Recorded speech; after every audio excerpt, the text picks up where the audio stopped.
আমার আল্লাহ বলে এই জমিনটা আমি পুরায়া তামা বানা দিব।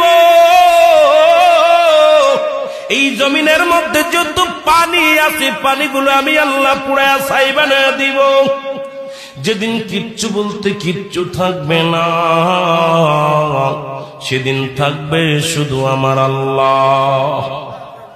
আজকে কার জন্য সুদ খাও, কার জন্য ঘুষ খাও, কার জন্য ব্যভিচার করো, কার জন্য অন্যায় করো রে মন, কার জন্য তোমরা এত বাহাদুরি করো। আরে আজকে একটা কথা বলতে গেলে কষ্ট হয়। এই জমিনটা আল্লাহ পুরায়া তামা বানায়া দিবে। এই জমিনের মাটিগুলো পুড়ে হবে তামা।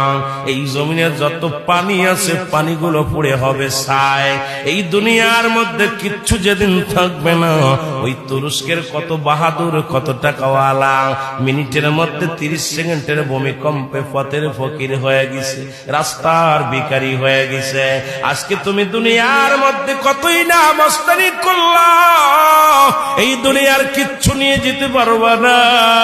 এই মুসলমান, 1 নাম্বার মানুষের মৃত্যু হলে 1 নাম্বার বিপদ হলো মানুষের মরণ, 2 নাম্বার বিপদ হলো কবর, 3 নাম্বার বিপদ হলো কিয়ামতের ময়দান। একবার কেন চিন্তা করো না রে মন, একবার 1 নাম্বার মরণ, 1 নাম্বার বিপদ হলো মানুষের মরণ।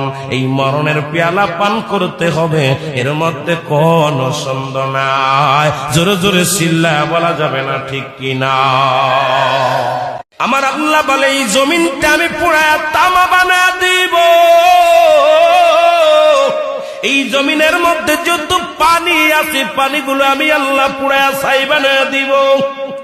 যেদিন কিচ্ছু বলতে কিচ্ছু থাকবে না,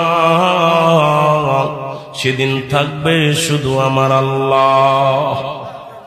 আজকে কার জন্য সুদ খাও, কার জন্য ঘুষ খাও, কার জন্য ব্যভিচার করো, কার জন্য অন্যায় করো রে মন, কার জন্য তোমরা এত বাহাদুরি করো। আরে আজকে একটা কথা বলতে গেলে কষ্ট হয়। এই জমিনটা আল্লাহ পুরায়া তামা বানায়া দিবে। এই জমিনের মাটিগুলো পুড়ে হবে তামা। এই জমিনের যত পানি আছে পানিগুলো পুড়ে হবে ছাই। এই দুনিয়ার মধ্যে কিচ্ছু যেদিন থাকবে না, ওই তুরস্কের কত বাহাদুর, কত টাকাওয়ালা মিনিটের মধ্যে 30 সেকেন্ডের ভূমিকম্পে পথের ফকির হয়ে গেছে, রাস্তার ভিখারি হয়ে গেছে। আজকে তুমি দুনিয়ার মধ্যে কতই না মস্তানি করলা, এই দুনিয়ার কিচ্ছু নিয়ে যেতে পারবা না। এই মুসলমান, 1 নাম্বার মানুষের মৃত্যু হলে